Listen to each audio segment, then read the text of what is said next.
아멘, 할렐루야. 감사합니다. 은혜로운 찬양. 감사합니다. 우리 옆 사람하고 인사할까요? 사랑합니다. I love you more than yesterday. 사랑합니다. 어제보다 더 사랑합니다.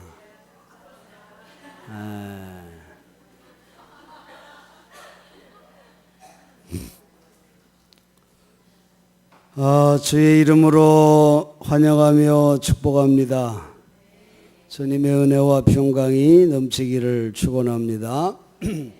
지난 금요일날 우리 이강원 박효선 부부 가정에 아주 건강한 아들을 순산했습니다. 상당히 걱정을 했는데 아주 아기가 많이 커서 말이죠. 잘 움직이도 못하고 걱정을 했는데 우리 함께 기도해 주셔서 아주 건강하게 그렇게 순산을 잘 했다고 사진까지 찍어가지고 카톡이 왔습니다. 그래요. 여러분 참 위에서 기도해 주시고 잘 회복하고 기쁨으로 만나게 되기를 바라고요. 오늘 예수의 손 이런 제목으로 여러분과 말씀을 나누려고 하는데요. 우리가 손을 들여다보는 일은 자기의 삶을 돌아보며 생각하게 만들어 주기도 합니다. 왜냐하면 우리의 손이 어떻게 움직였는가 거기에 따라서 그 열매가 주어지기 때문이지요. 착한 일도 또 나쁜 일도 손이 했습니다. 자랑스러운 일도 부끄러운 역사도 이 손이 증인인 것입니다.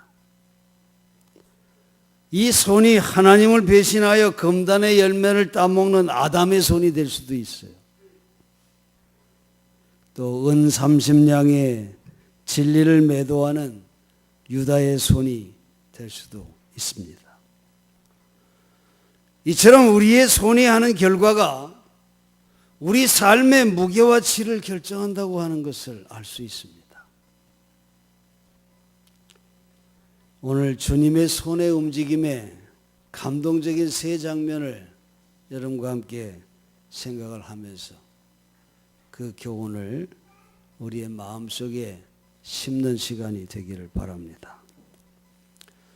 첫 번째 생각하고 싶은 것은 문둥병자를 만지시는 예수님의 손입니다.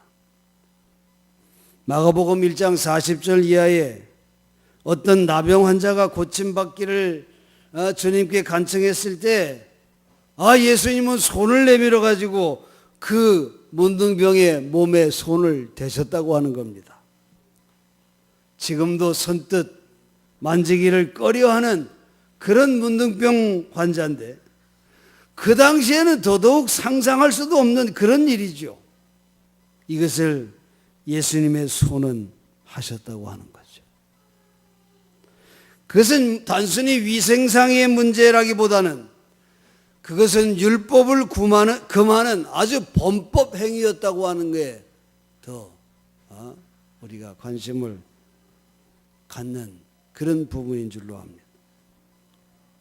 우리가 복음서에 보면 말이죠. 예수님께서 환자의 몸에 손을 대셨다. 이런 기사가 참 많이 나옵니다.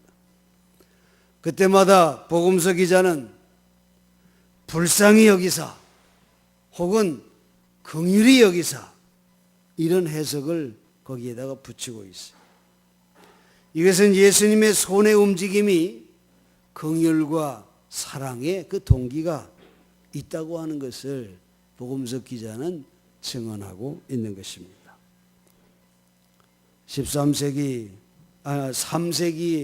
로마에 발렌타인이라고 하는 수도사가 있었어요.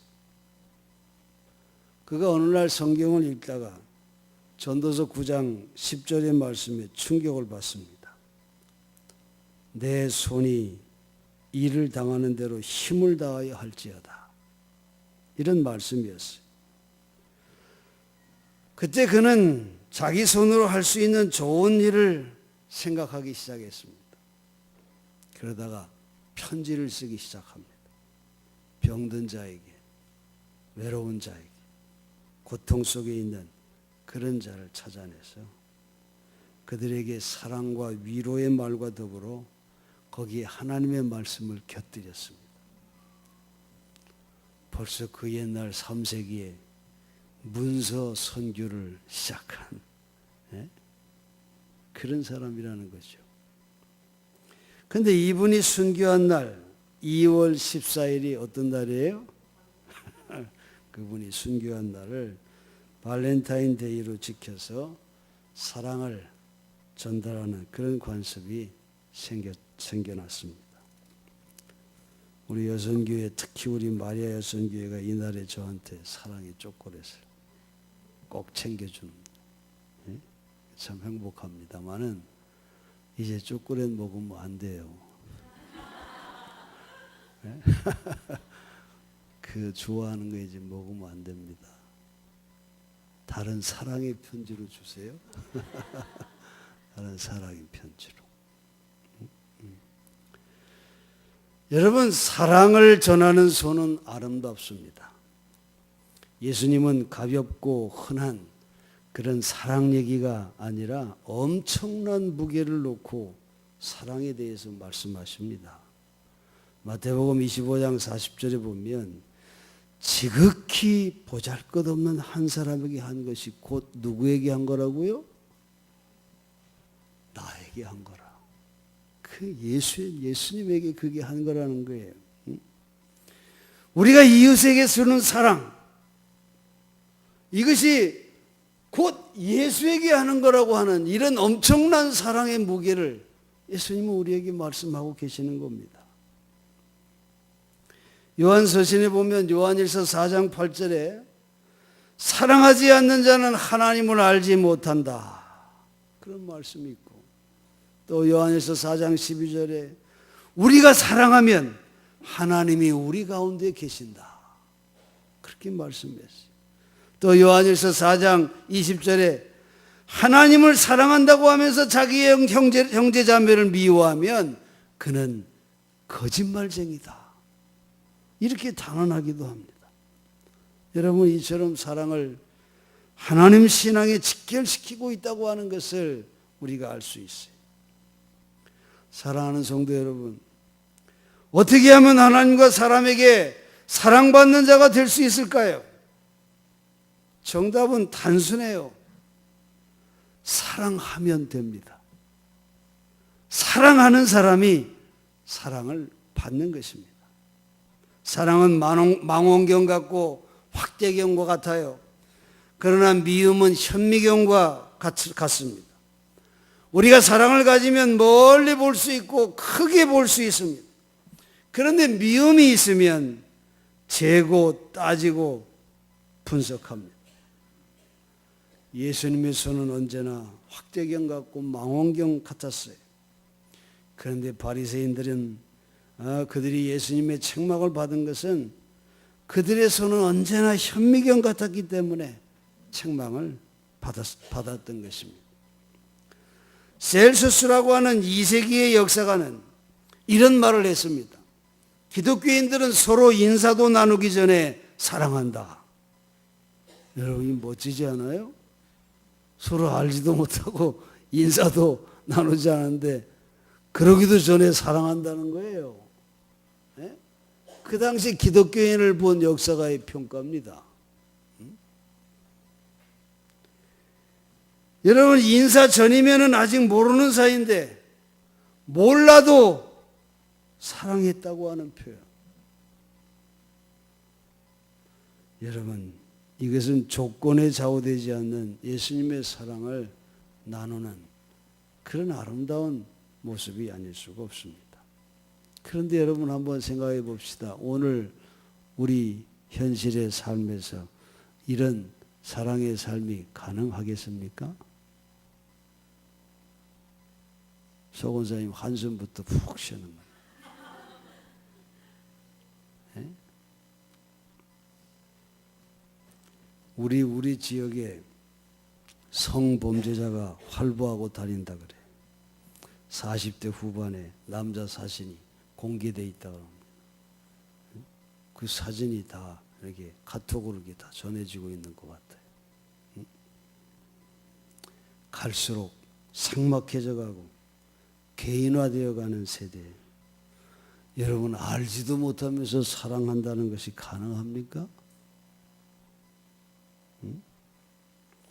아무에게나 사랑한다 말하면 어떻게 돼요? 미친놈 취급받든지 아니면 성폭력죄로 잡혀갈 수도 있을 겁니다.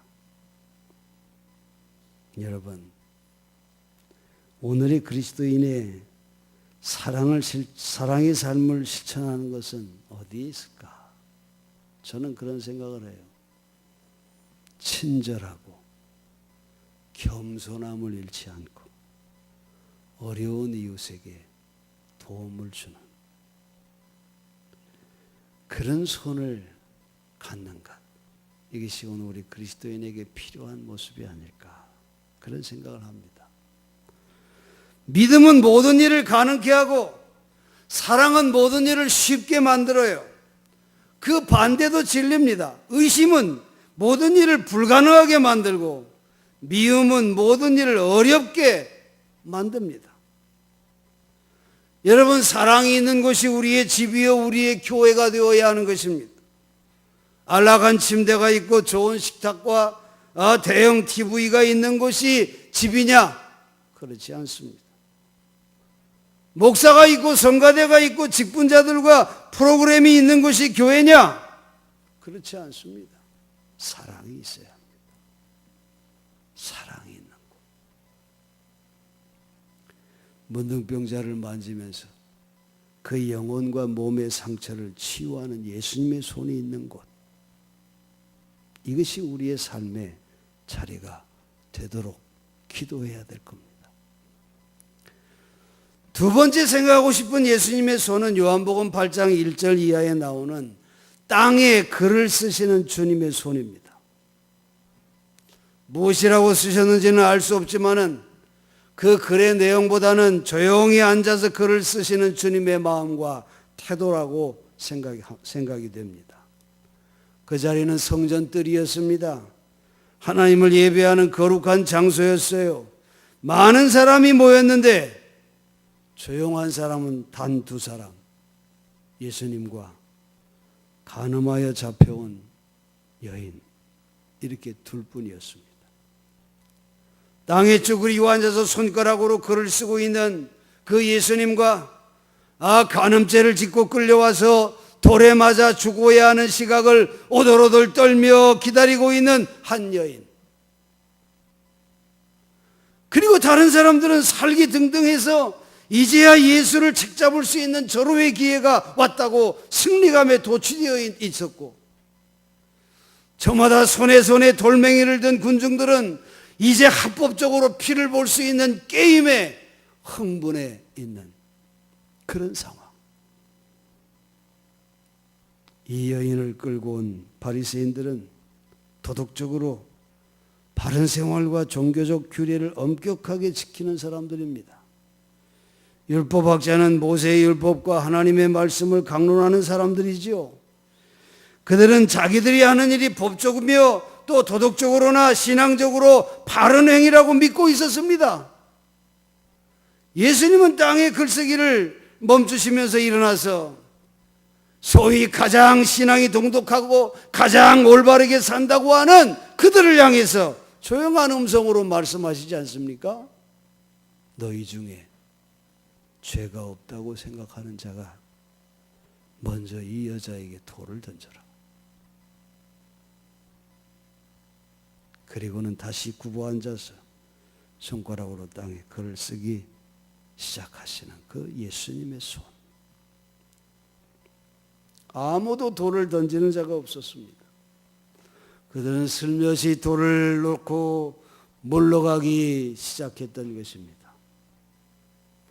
아마 요즘같이 양심에 화인 맞은 자들이 많은 시대에는 그런 상황에서 누가 내 죄를 알 수 있냐, 이런 위선과 또 저 여자는 마땅히 돌에 맞아야 당연하다, 이런 독선에 빠져서 용서 없이 돌을 던지는 자가 있었을 겁니다. 그리고 대중심리에 휩쓸려서 너도 나도 합세하여 돌을 던졌을 거예요. 그런데 그래도 그 당시에는 양심은 아직 남아 있었던 것 같습니다. 그들은 자기의 숨은 죄를 부끄러워할 줄도 알았고 양심의 가책을 느낄 줄도 알았다고 하는 것이죠. 성도 여러분, 세상 사람들은 지금 기독교인을 어떻게 보고 있습니까? 급격하게 줄어가고 있는 우리 기독교인의 수와 또 급격하게 늘어가고 있는 가나안 성도의 수를 보면서 여러분은 어떤 생각을 하고 있어요? 젊은이들이 사라진 지금의 교회. 여러분, 그래도 3, 40년 전에는 교회마다 청년들이 넘쳐났습니다. 그리고 교회에서의 아름다운 추억들이 있습니다. 주님을 만나는 뜨거운 체험들이 있었어요. 그런 이들이 지금 40 후반, 50대 이렇게 돼서 60대 돼서 오늘의 교회를 지금 그나마 지키고 있습니다. 여러분, 앞으로 젊은이들이 사라진 지금의 교회, 앞으로 20, 30년 후에는 이 교회가 어떻게 될 것 같아요? 지금의 교회 오지 않는 이 젊은이들이 어른이 돼서 교회를 지킬 것 같습니까? 참으로 교회의 위기가 아닐 수가 없어요. 오늘 우리가 예수의 손을 회복하지 않으면 교회에 소망이 없다고 저는 생각합니다. 포용과 용서의 손, 죽이는 손이 아니라 살리는 손을 오늘 교회가 마땅히 회복해야 할 것입니다. 저는 사도 바울의 위대한 점을 늘 그의 고백에서 찾습니다. 바울은 고백하기를 나는 죄인 중에 괴수입니다. 이런 고백을 서슴없이 했어요. 예수님께서 죄 없는 자가 먼저 돌을 던져라 하는 주님의 말씀은 뭡니까? 남을 심판하기 전에 자기의 죄인됨을 먼저 깨달으라고 하는 그런 말씀 아니겠어요? 여러분, 교회는 자랑하는 교회가 아니라 나의 죄인됨을 고백하는 교회가 되어야 할 줄로 믿습니다. 고백하는 자세, 이게 하나님이 기뻐하는 모습이지요. 성서의 겸손이란 곧 고백하는 자세를 말하는 것입니다. 고백만이 하나님의 용서와 긍휼을 움직일 수 있기 때문입니다. 끝으로 우리가 본받아야 할 예수님의 손은 오늘 본문에 나오는 제자들의 발을 씻기시는 주님의 손입니다. 무릎을 꿇고 더러운 제자들의 발을 씻기시는 주님의 손. 교회에서 가끔 수련회 때나 행사 때 세족식을 합니다. 세족식을 하고 나면 무릎이 말이죠, 아주 끊어질 듯 아픕니다. 무릎을 꿇고 이렇게 해야 되니까. 허리도 얼마나 아픈지요. 땀이 쏟아집니다. 그리고 교회에서는 상징적으로 한 발만 씻깁니다. 그런데도 이 세족식 한번 하고 나면 그냥 무릎하고 허리가 끊어질 것 같아요. 네? 그런데 여러분, 예수님께서 성인 남자의 다리 몇 개입니까? 12명이면 몇 개예요? 그래요. 24개를 씻어줍니다. 쉬운 일이었을까요? 적은 노동은 아니었을 겁니다. 땀도 많이 흘리셨을 겁니다. 무릎도 아팠을 거예요. 그런데 예수님께서 그 힘든 씻김에 그 일을 하신 후에 제자들에게 이렇게 말씀하시죠. 내가 너희에게 한 일을 알겠느냐. 오늘 본문 뒤에 읽어보면 나옵니다. 그러니까 스승이 제자의 발을 씻는 것, 여러분 그 당시에는 상상도 할 수 없는 그런 일이죠. 그런데 내가 너의 발을 씻는 이 이 일의 의미를 생각해 봐라. 그렇게 말씀하신 거죠. 그리고는 계속해서 말씀하시기를 너희도 내가 한 것 같이 서로 남의 발을 씻어줘라. 그렇게 말씀하십니다. 그렇습니다. 이것은 예수님의 생활 철학입니다. 예수님은 나는 섬김을 받으러 온 것이 아니라 섬기러 왔다. 그렇게 말씀하셨어요. 마태복음 20장 26절 27절에 크고자 하는 자는 섬기는 자가 되어야 하고 으뜸이 되고자 하는 자는 종이 되어야 한다. 그렇게도 말씀하셨어요. 여러분, 섬김을 받으면 기분이 좋지만 그건 하루 정도밖에 가지 않습니다. 그런데 여러분, 내가 섬기는 부분은 여러분이 이 세상을 떠난 뒤에도 계속 남는다고 하는 사실입니다. 기억하십시오, 여러분. 하나님은 여러분의 능력이나 재력이나 두뇌에 별 관심이 없습니다. 여러분의 손이 얼마나 이웃을 섬기는 일에 쓰여지고 있는가, 거기에 관심이 많으시다고 하는 것입니다. 여러분, 봉사할 일이 생각나거든 지금 하시기 바랍니다. 내일은 비바람이 불어 놓칠 수도 있기 때문입니다. 여러분, 용서할 일이 생각나거든 지금 하세요. 내일 그 사람이 여러분 곁에 없을 수도 있기 때문입니다. 따뜻한 말이 생각나거든 여러분 지금 하세요. 위로의 말, 감사의 말, 사랑의 말보다 더 감동을 주는 설교는 없습니다. 미소 짓고 싶으면 지금 웃어주세요. 여러분의 친구가 떠나기 전에 말입니다. 부르고 싶은 노래가 있으면 지금 부르세요. 여러분, 부르다만 노래, 주려다가 다시 집어넣은 돈, 생각만 하다가 손 못 댄 일, 만나보려다가 포기한 사람, 여러분, 이런 찌꺼기들을 많이 남기게 되면 우리의 인생길은 자꾸 멀어지고 허무해질 수밖에 없을 것입니다.